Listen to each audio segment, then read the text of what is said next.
Hello, hello, apa khabar? And welcome to Virtually Peranakan Fest 2022, celebrating our colourful culture. This is our third edition of this online Peranakan festival organized by Peranakan Sayang. And we are very happy to see all of you, our wonderful Sayangs from around the world. Kamsia very much for joining us. We'd love to hear from you. Do say hello and tell us where you're watching this show from. And if you have any comments or any questions, also do sign up or write in at the comments section. Thank Kamsia very much for joining us once again. We'd love to hear from you. My name is Alvin Un, and it's my pleasure to host this session. And for this particular session, which is of interest to many people, I have my co-host with me joining from Malacca to tell us a little bit more of what's going on here. Welcome, Cedric Tan. Hello, Alvin, once more, and good afternoon to everybody. We are on this very, very special topic, a very colorful one indeed.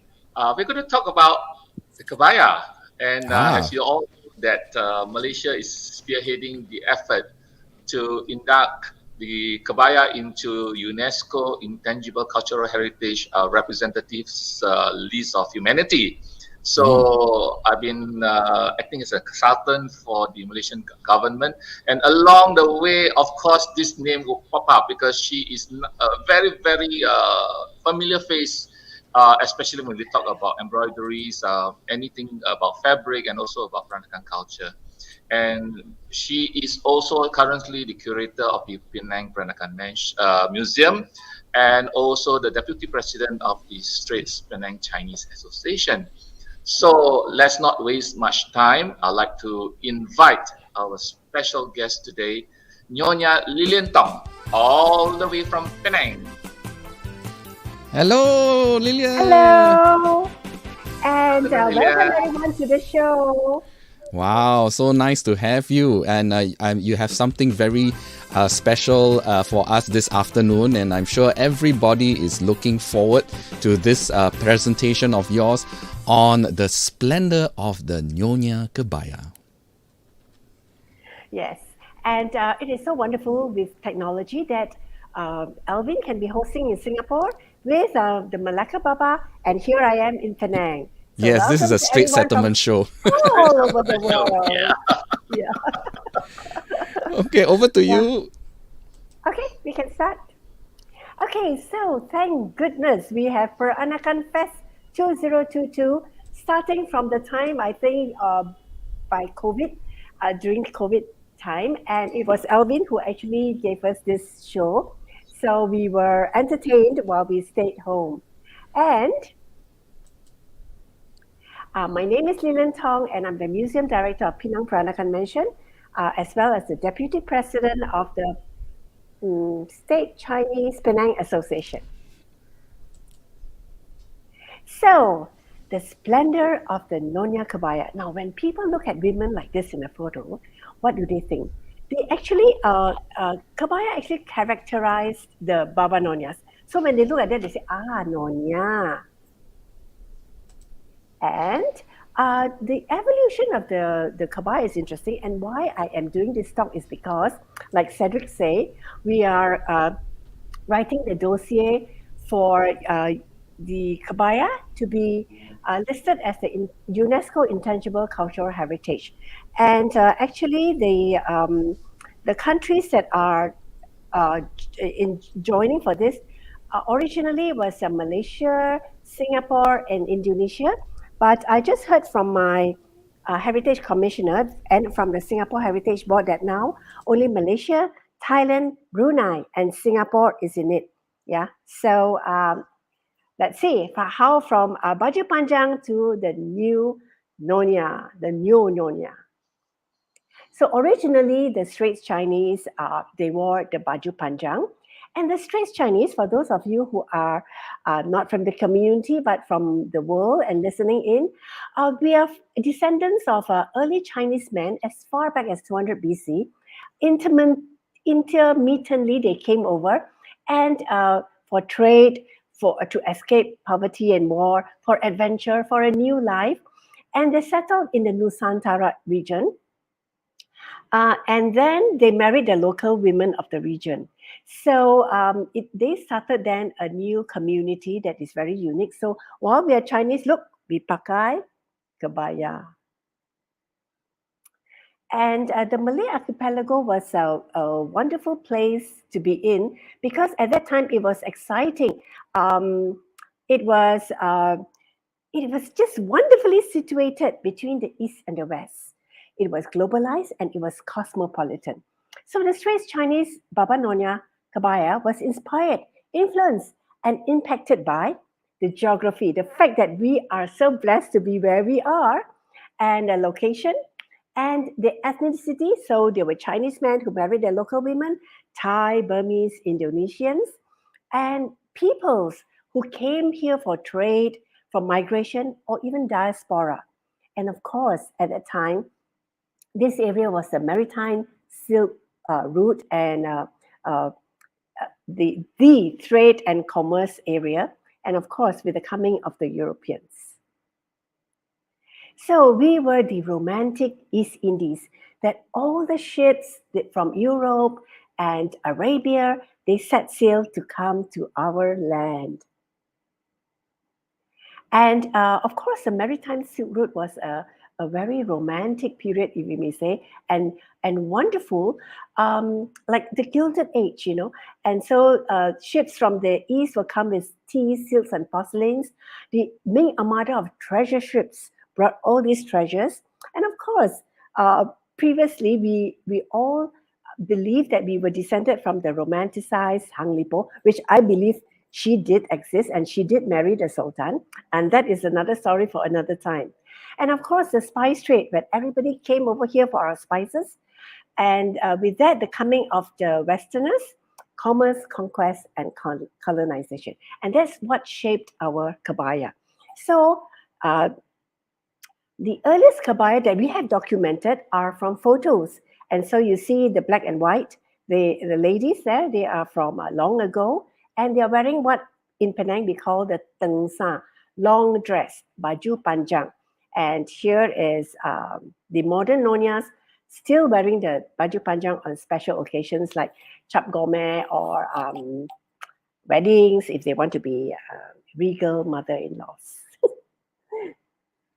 So then, after that came the tesa. This white dress, white blouse goes under the tengsa, the long dress, and with that you will see the start of the laces. So these laces were actually Dutch lace or European laces, and they because of the trade they were available here, and then the next slide will show you that they were then used it as the kabaya renda, the Burmese style, and the kabaya renda, which is earlier worn by the Dutch ladies. So laces was imported, and then the Portuguese and the English actually taught lace making in schools, in the convents. So actually, Penang, Singapore, and Palembang were the main lace making places. And so while I earlier thought that these laces came from Europe, they were actually made here. And the Nonyas could actually obtain laces from this region. Of course, we remember that way back when I was in school, we learned tatting, bobbin work, and actually like making laces too. So the earlier Dutch ladies, when they wore the kebaya, then it actually influenced the population at that time in Indonesia. So then at some point, the kebaya renda, which is like cut across straight from the earlier picture, came to be pointed. And look at the laces, so beautiful. And it's like lace upon lace, you know. So they were actually laces and then lace trimmed. Now look at the beautiful lace work. And again, the fabric. And so then European lace trimmings came on the tesa. The tesa is the inner blouse that we wear over the tengsa, the baju panjang. And of course, we love laces so much that it also went onto our camisoles. So it was a layering of laces. So you see the lace in the camisole, and then the lace on the baju, and the lace trimmings. Now, with the invention of the sewing machine, a wonderful thing happened. Magic. Next. So instead of hand stitching, the earlier hand stitching, as you see on the left side, we could do that on the sewing machine. And of course, it went faster. And I have this book, very old book by sewing Singer, and it actually showed you all the wonderful lace works that you can do with a Singer sewing machine. So actually, Auntie Kim, the Toko Adi Guru, wanted to get the book, but I didn't manage to pass it to her before she left us. So then this Karabang is also taught in that Singer sewing machine book. How to do all this Karabang. So can you imagine what a world it opened up for our Baba Nonyas, our Nonyas, that we could actually replicate lace using the sewing machine. So we needn't buy laces. We can actually do it ourselves. So this is the biku. So from the Kebaya Randa came the biku. So biku is just the edging. So simple piece of fabric, and you just lace the edges, the sleeves, and the collar, and down around the blouse. So that was very simple. So that's how a sewing machine works. So the first one is by one of our craftsmen from Malaysia. She's a Malay lady, and she is replicating Auntie Kim's fruits Kebaya Sulam. And that's me at the bottom, showing how you have to join the cloth to extend it for Sulam. So then here you see the beautiful karawangs. They replicate lace, right? And it's done on a sewing machine. I think that back in those days, it was like a wonderful new invention for the nonyas, like no longer you need to sew with your hands or buy lace to attach to your kabaya. You can actually make it, and look how intricate. All the karawang, the net-like network. So it's difficult to make, but possible. Now, what do nonyas love on their kabaya? So the motifs are strangely, or not so strangely, drawn from the east and the west.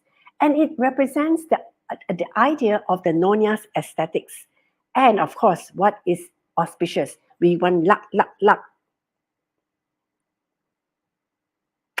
Oh, so we love flowers. But roses actually came because of Victorian England.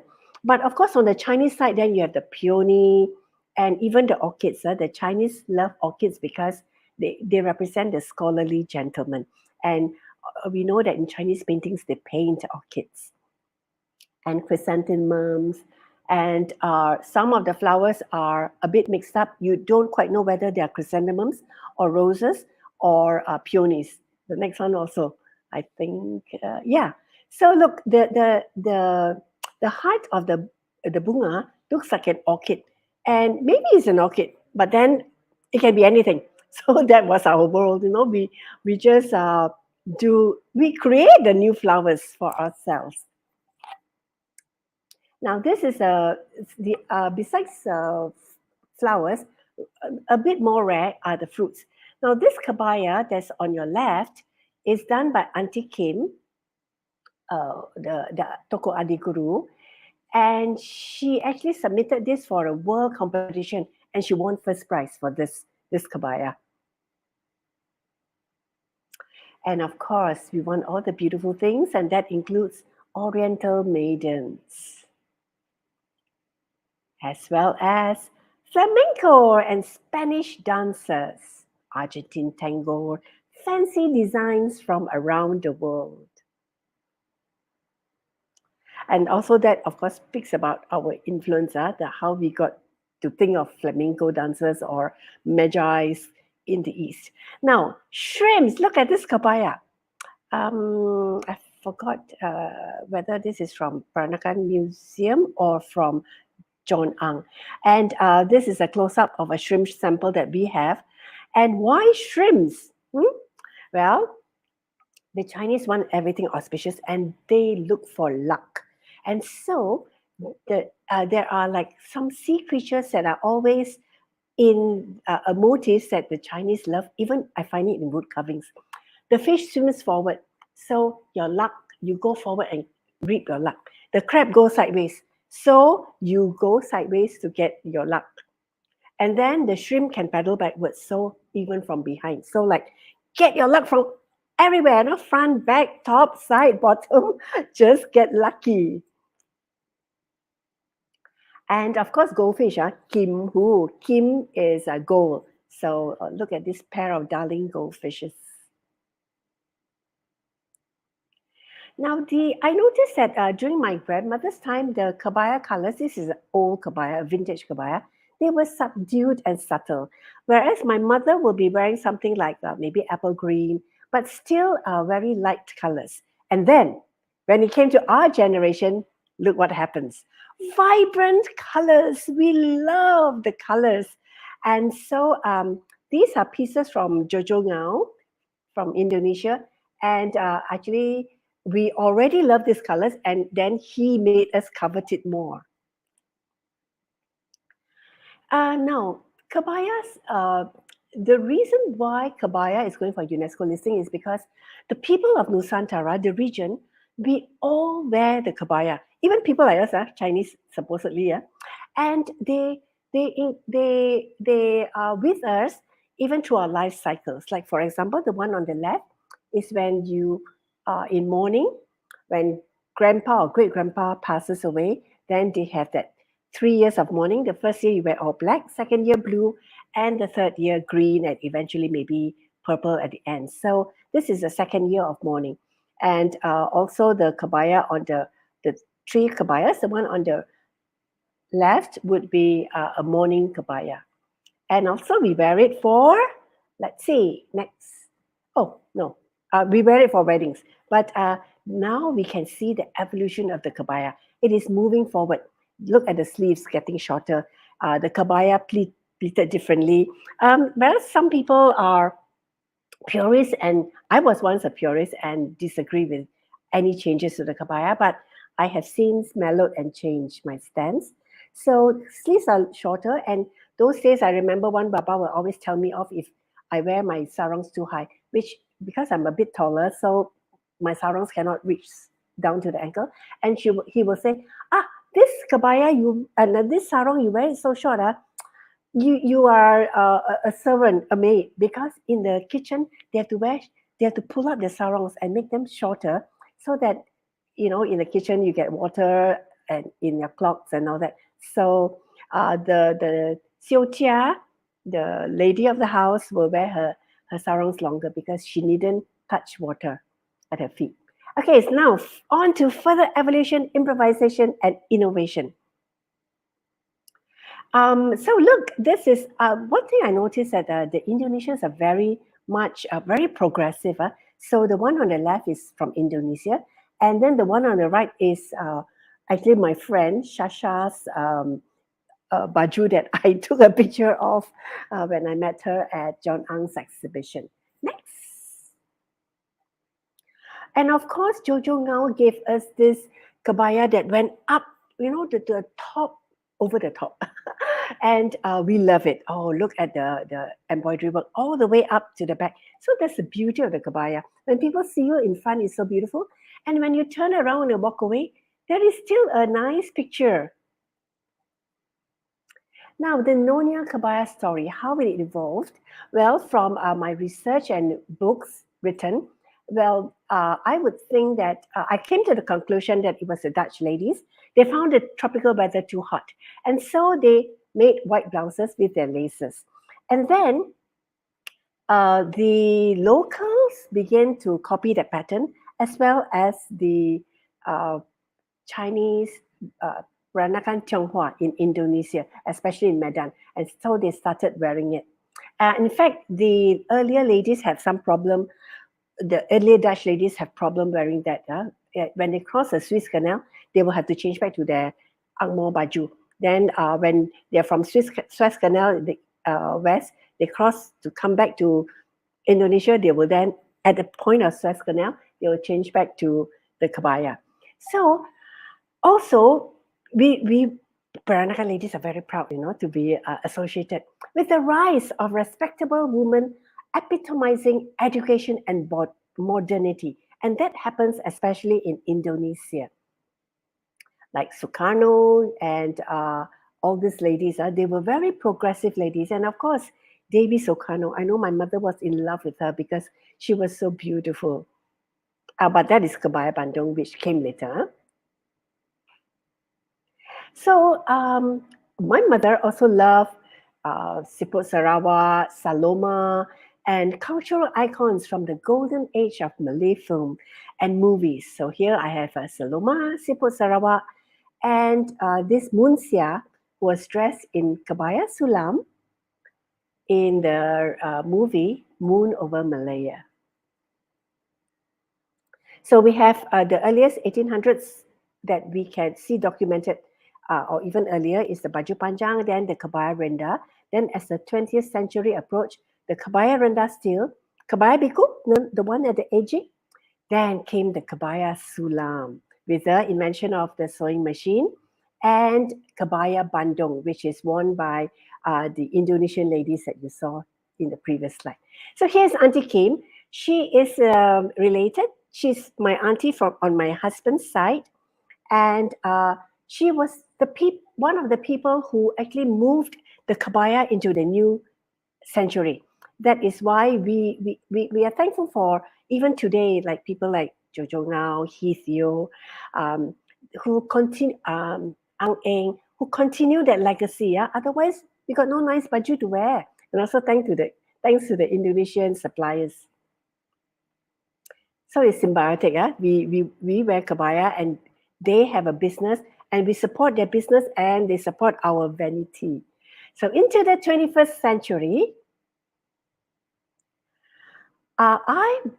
in my recollection, two things are very important in pushing Kebaya forward. And that is Datin Sri Endon. She was the wife of Dato Sri Badawi, our previous prime minister. She got interested in Kebaya. She has a collection of Kebaya and she published books on it. And she actually took it international exhibitions. One that I know of was to Australia. So I would say thanks to her for reviving that. So then she published this book, Nyonya Kebaya by Datin Sri Endon. And some of the girls, let's see the next slide. Oh no. So some of the girls didn't wear camisole, like we all didn't wear camisole. But now it's fine. Okay. Then the other one that I thought, the other thing that moved Kebaya was Little Nyonya by Singapore Media Corp. So then it became, it revived the interest in Malaysia and Singapore. And then came other movies like Sensei Nyonya, and of course the new Little Nyonya that was done by Singapore. And of course then other things helped push forward the Kebaya. And the Singapore girl, Malindo girl, Malaysian Airlines girl, and not the Singapore boys. Straight Chinese men's fashion incorporated the sulam. So you see, it was so beautiful that the guys wanted them for themselves. And so we have Fred Saw and Jojo Ngao, and look at all our babas from Malacca. They love the sulam on their baju, and they wore it. So Kebaya is also identified with patriotism and nationalism as it did in Indonesia. But now today we have it in Malaysia. Look at my girls. So that you want to play that video, Alvin?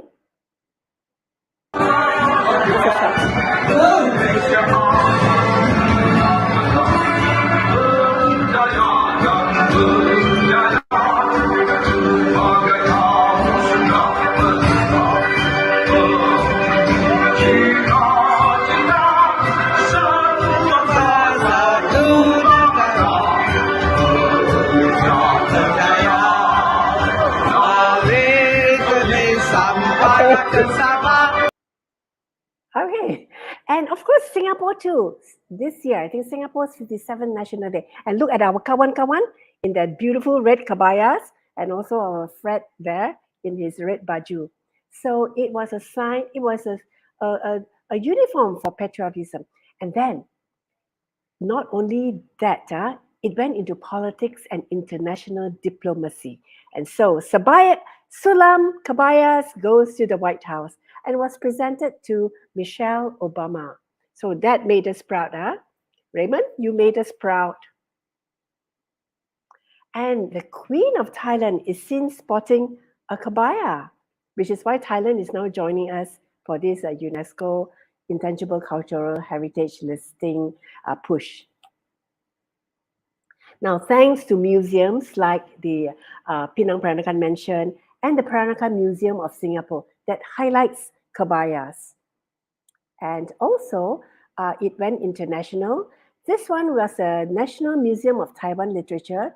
I curated this exhibition, which lasted for 6 months in 2019, just before COVID.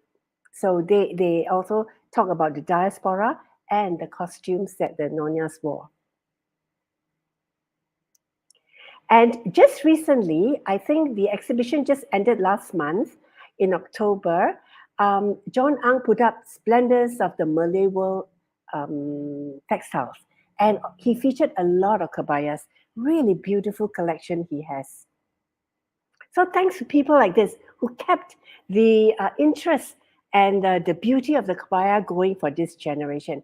Now, thanks to, I am very proud because my Penang State Government Tourism, they really push for Baba Nyonya, Straits Chinese culture, arts, and fashion.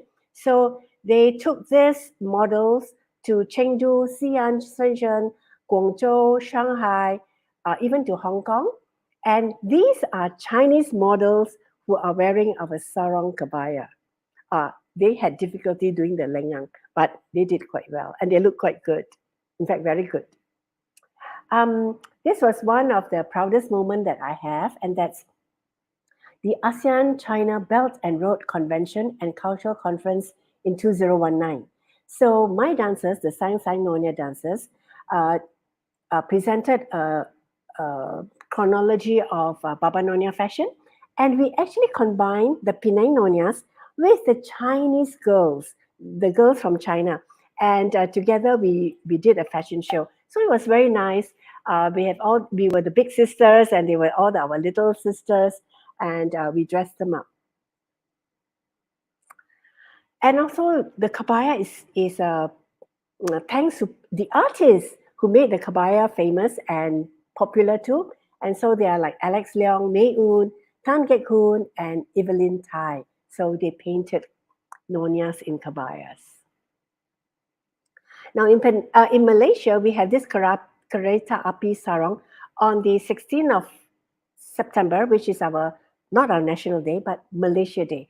And so everyone will wear the sarong kabaya. Look at all these girls, so happy. And there'll be a secret location, and everybody goes on the LRT, and you find out where the secret location is. And then everybody parties in their sarongs. And of course, with it comes the kabaya. So it's a very good revival for the young people. And here we have the Ratu Kebaya, that is beauty queens. Singapore did one just before COVID. And yearly we have this Ratu Kebaya by Bukit Jambu. And the girls will, from this year, it's open up to international participants, and they all wore the kebayas. Nowadays, there's a lot of theme weddings that goes for kebayas and Baba Nonyas. So here is one that I did for BBC London. And this bride is on her actual wedding day, and she had all her bridesmaids later changed to sarong kebaya. So now, kebaya is a theme, a dress code for weddings and parties. And we have our Bunga Raya band, a new, young, upcoming band that I am helping to promote. And they call themselves a Bunga Raya band. And the girl always dressed in sarong kebaya, and they perform Peranakan jazz. Ronggang Rhapsody. So we had, thanks to Joe Side, We had a Peranakan Penang festival in 2020, or no, 21, and he got in for us, Professor Anis, to teach us the rongyang, and he taught us the difference between the Malay rongyang and the Baba Nyonya rongyang. And so with that, Professor Anis told me that Singapore is interested, and Colin has been approaching him, and also Malacca and Kuala Lumpur. So good. Now we are now going to have a rongyang revival. But this group from Penang, that is my group with my friends, we call ourselves the Rongyang Rhapsody. So let's pakai kebaya, but first get it right. So look at look at this happy party. You know, I tell you, when you're in kebaya, you really know how to party. And make sure you wear your kebaya for the next convention in Malacca. So let's get our date set. November 2023, 24th to 26th of November. Everyone will meet at the 34th Baba Nyonya International Convention. We haven't been meeting since COVID, right? So we will be there, and make sure you come in your sarang kebaya for the ladies. Now, so yeah, dressing up, let's get it right first. Just for those who are out there who are not Baba Nonyas, but let me tell you, when you're dressed in a kebaya, you really look slim and elegant. Now, dressing up in a kebaya. So make sure that the front lapel tips are level. That means it goes into a V, and make sure that they are, sorry for my black finger, I just voted our election. So they have to be together, right? You don't want it one long, one short, and it will be teng te jam. So you will really have a pua teng te, one long, one short. So must be level, your kebaya tips. Yeah. And then look at the embroidery on the lapels. They mirror each other. So you see the blue flower with the blue flower, the light blue with the light blue. Well, make sure they are aligned. Then only pin your karosangs. Now the karosangs have to be equally spaced. Then it will be cantik. So what I do, I know people can spend like half an hour just finding, pinning the kebaya, and people come to our parties and they say, "Hey, Lillian, help me to pin the kebaya." Now, why is it so hard? Because you cannot find the equidistance. So first you pin the top karosang, then you pin the bottom where your navel is, where not too low, a bit higher, then it makes you look taller. And then you find the middle point. So that's the easiest, right? Top, bottom, and then find the middle point. Okay. Then wearing kebaya is not enough. We want to pakai lebih cantik and bling bling. So we need to accessorize the kebaya. And this is advertising time. My book, Straight Chinese Gold Jewelry. So go inside there and find out where you can get what types of jewelry we wear. Yeah. So we love blings. Let's see. We need to have the korosang. So you see our kebayas, we don't have pins. No, we don't have buttons. We have korosang. So we tell our husbands, please buy me korosang to keep me decent. So we have jewelry, and they are insurance. Then we need the anting dangle, subang, necklace. In Penang, Hokkien, we call it liante, bracelets, and chulian, yeah, and chuchi, rings, and tali pinggang, kotua, okay, and to complete the look, we have our manae, kasut manae, and a little silver mesh purse that I am sure can fit your handphone. I love this picture because one of them sent it back to me, and that's 4 of us. Midori from Japan, and that's me. I don't look the same. I can't even recognize myself. And Lee Soo Kim from KL, and our Singapore Nyonya. We're just missing one Malacca Nyonya. So happy in Kebaya.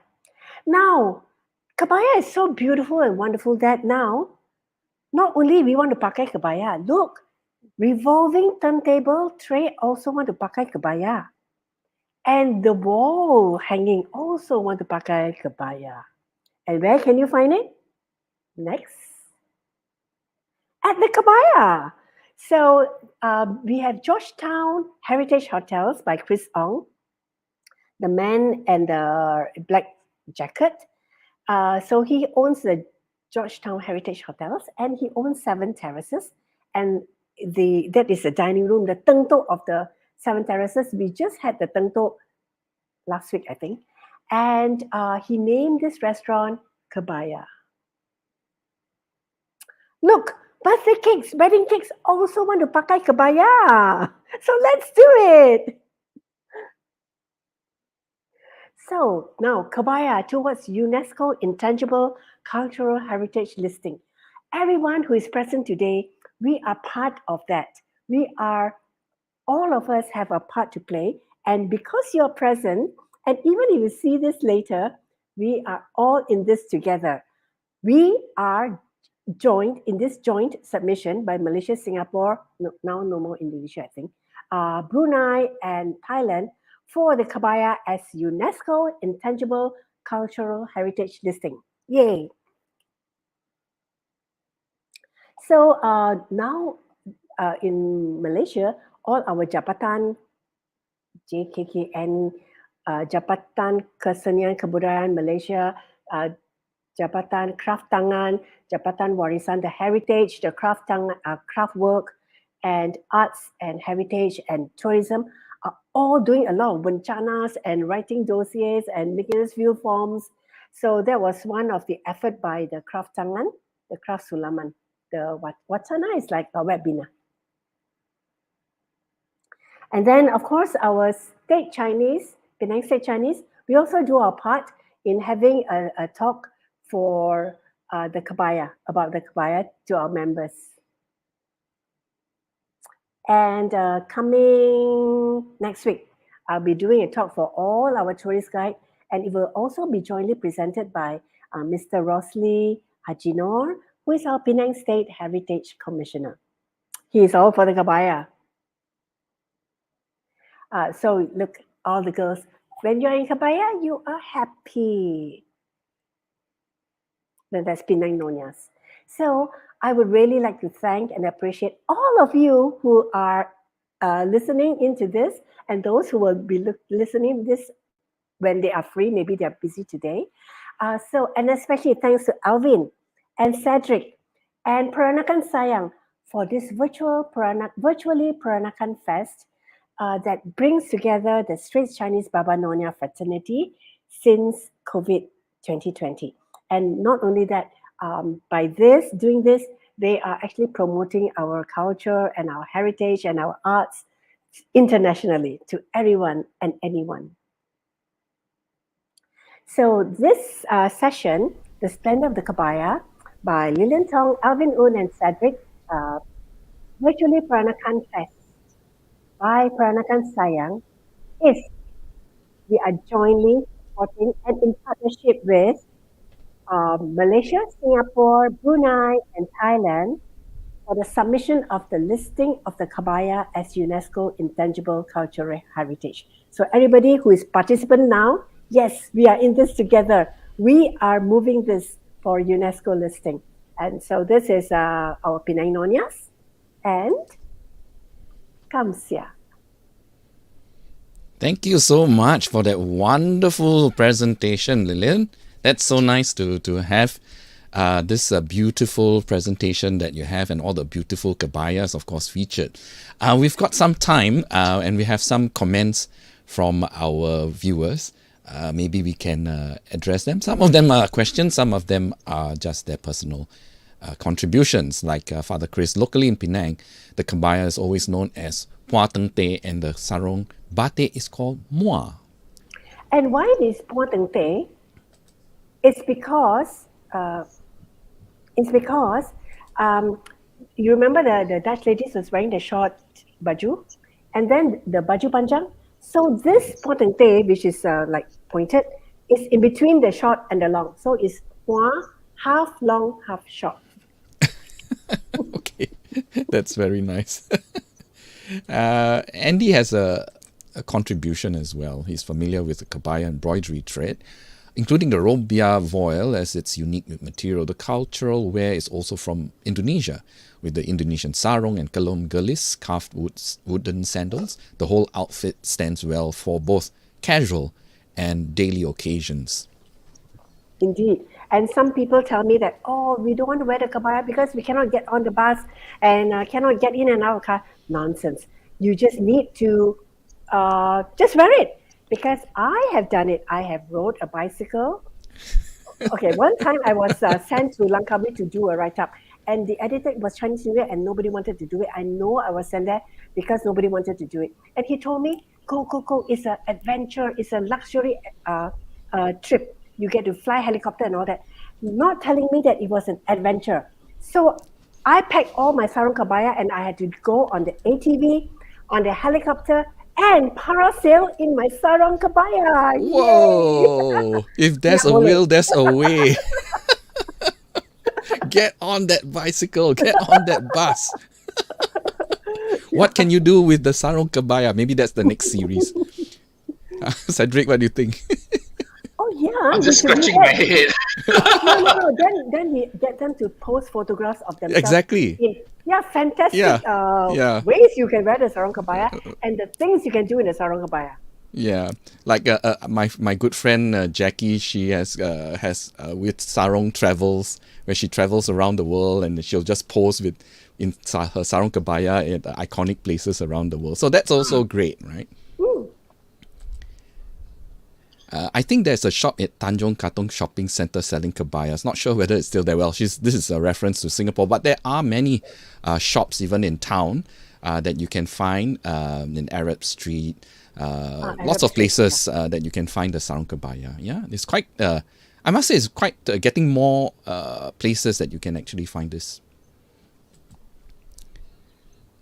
Lynn says, "Don't wear cause thinking it's a bit sexy sometimes, but love the colors and coming with different designs and corak." Okay, why is it sexy? Because of the shape, or because it's a bit translucent? Now, let me tell you how you can go around that. I actually wear my sarong, my kebaya with a bodysuit, like what the Malays wear inside, so that I don't get dark, my arms don't get dark because I am vain. So, so wear a bodysuit inside. And it's good because when you sweat, it doesn't get on the kebaya and it sticks and then it gets limp, So my kebaya still looks fresh, even if I'm sweating. Yes, that's very good advice. Nice suggestion. Yeah, wonderful suggestion. Pauline says, "Isn't it time to have a 21st century kebaya wedding dress? Wow. Rather than the Qing dynasty kwa that some Nyonya traditionalists still swear by it." I think that's a good idea. But because I think the Qing dynasty kunsa is so fabulous, so ornate, so splendid that I want to wear it. It's so beautiful with that crown and look at the, how romantic the layering, where the bride wears with a beaded veil and then the veil. So the new groom who has never met the bride, first he unveiled the bride and still cannot see her properly, because of all the beads, and then got to open up before he can see her. So the layering of intimacy. But yes, I was attending the Ratu Kebaya, the Miss Beauty Queen thing as a judge, and those ladies are fabulous, right? So I don't want to be like nobody in my sarong kebaya. Then I thought, okay, the next time I'm going in a ball gown sarong. So my kebaya can be like a ball gown, and then maybe beads and sequins on my kebaya. Well, I was a purist formerly that kebaya has to be that way, has to be worn with sarong. But and I remember Raymond Wong got into a lot of trouble one Peranakan convention when they showed, or is it Asian Civilization Museum Symposium? He showed his kebaya worn the wrong side round, The V was at the back, and people were saying, "No, don't get it corrupt." I was trying to look for that photo, but I couldn't find it. And now I thought, why not? I mean, like if people like it, it will happen. If not, it will just fade away. And also, like the China Little Nyonya, they actually had little beads and flowers in the collar. And some people were saying, Che, what is this Salah one? But and I thought, why not? If you are the bride and everybody's wearing a plain kebaya, you have to be special. You have to put on your sparklers, your diamantes, and your beads and your flowers around your neck. Then you will stand out as a bride. So that's a good idea. The one who mentioned about the new Nyonya wedding dress. Okay, I think that's all the time. Oh, sorry. We should have a competition. Competition. That's a good idea. Design a wedding dress.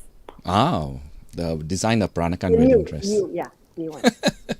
Okay, I think that's all the time that we have. We've got to wrap up this segment. Certainly hope you all enjoyed it. I'd like to say a big thank you to Lillian for really putting in the effort to really push the Sarong Kebaya and all its effort, together with Cedric as well, who's also part of this whole UNESCO listing. And it's really like people like you who really puts the culture there and getting it registered that it is an official culture that we are all celebrating. So thank you very much, Lillian. It was a great presentation. And of course, once again, big thank you to my co-host Cedric Tan with his kebaya. Thank you. Okay, everybody. I hope you enjoyed that session. Please join us for the next session, Peranakan Makan, Masak-Masak and Penang Dishes with Philip Chia and Peter Yeo. And we are going to have, for the very first time, a live cooking demonstration. So go over to the next link to join us for that 3 p.m. session. This has been Virtually Peranakan Fest 2022, celebrating our colourful culture, organised by Peranakan Sayang. My name is Alvin Un. We'll see you soon.